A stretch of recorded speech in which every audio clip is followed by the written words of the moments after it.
Olá, eu sou a Patrícia Tafarello, nutricionista, e tenho conversado com você há algumas semanas a respeito do seu planejamento alimentar.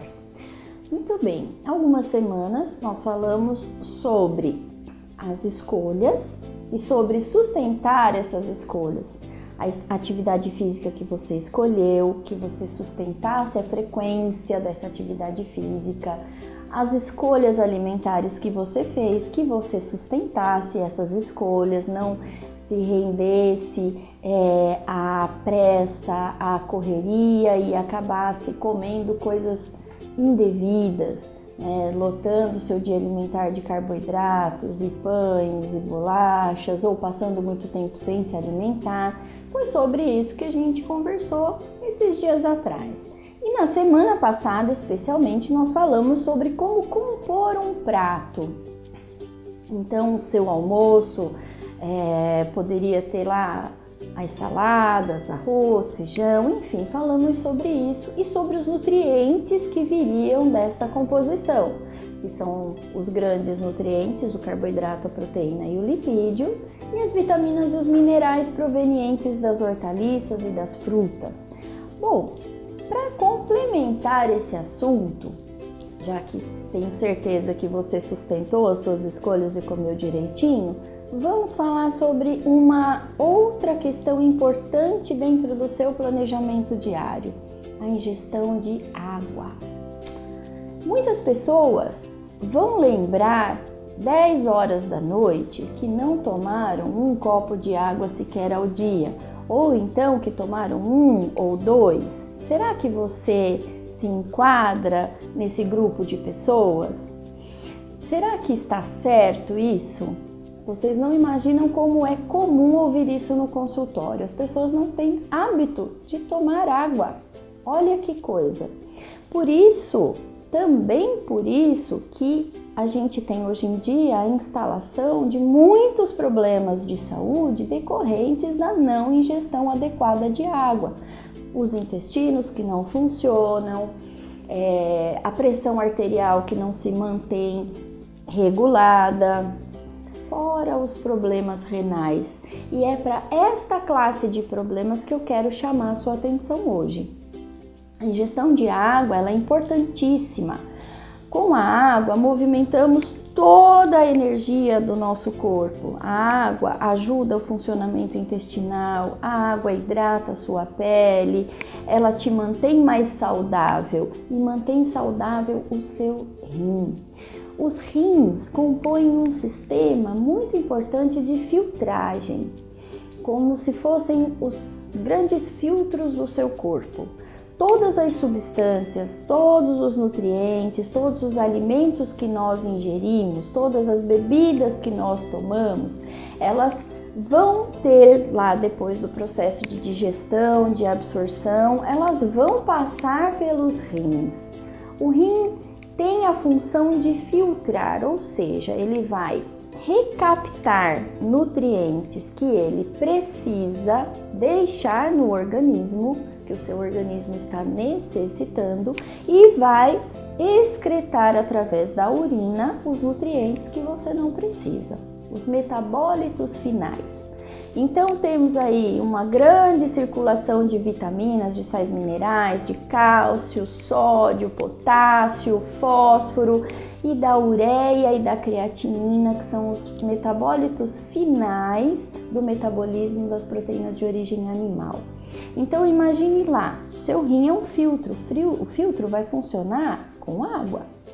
Se você não teve uma ingestão de água adequada nesse dia ou nessa semana, ou se você faz tempo que não se atenta para isso e não sabe o quanto de água está tomando, você é um candidato a desenvolver uma patologia renal. Muitas pessoas têm cálculo renal e dizem, mas foi só uma pedrinha, mas eu já fiz um tratamento. Bom, então vamos pensar na origem desse cálculo. Normalmente, os cálculos renais são formados por cristais de oxalato de cálcio, ou seja, o seu rim não está dando conta de jogar o excesso de cálcio fora. E aí, forma-se um cálculo. Isso hoje é um incidente isolado. Mas a cada vez que você tem um cálculozinho renal, ele ocupa um espaço ali no rim. O rim é formado por milhões de estruturas e uma estrutura em particular chamada de glomérulo. É dentro do glomérulo que acontece esse processo de filtragem. Então são necessários milhares de glomérulos para poder fazer a filtragem do sangue e produzir a urina. Um cálculozinho, ele cresce ali, ele é suficientemente grande, apesar de parecer pequenininho para nós, mas ele é grande a ponto de estrangular essas estruturas. Então você perde glomérulos, eles se perdem e assim você começa a perder uma unidade funcional do rim. Outra questão é as elevações de pressão. A cada pico de pressão alta, a cada vez que a sua pressão sanguínea fica alta, ela lá dentro daquele glomérulo está mais alta ainda. E ele não aguenta e se rompe, ele explode. Então você perde mais um pouquinho de função do rim. Isso, ao longo dos anos, pode te trazer uma doença renal mais séria. Existem outras doenças pré-existentes, como os cistos, a formação de cistos no rim, os rins policísticos, que também esses cistozinhos ocupam o espaço e estrangulam essas estruturas e o rim vai perdendo função. Se você não tomar cuidado com isso, como isso não tem sintoma, não dói, não dá febre, não incomoda, um belo dia você vai até o pronto-socorro com um pico de pressão alta e descobre que já é um doente renal. A doença renal é silenciosa, então é preciso preveni-la.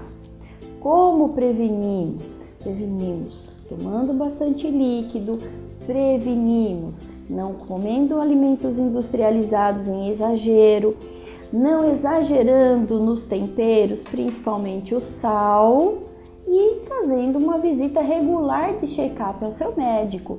Quando você for, peça a ele que peça as provas da função renal, os exames de sangue que dosam a ureia, a creatinina, sódio, cálcio, potássio, para você saber se o seu rim está funcionando direitinho. Enquanto isso, a orientação é: beba pelo menos 2 litros de água por dia. Existem algumas linhas que não concordam muito com isso, mas estamos falando aqui da nossa linha de atendimento, onde é necessário, onde se vê necessária essa ajuda para o seu rim funcionar.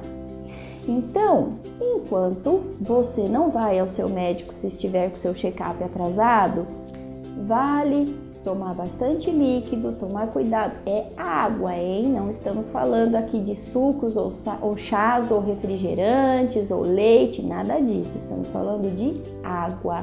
Quem move o funcionamento renal é água. Combinado? Enquanto isso, você se cuida e na próxima semana conversamos sobre mais um outro assunto. Até lá, muita saúde, muita paz e muito amor para você.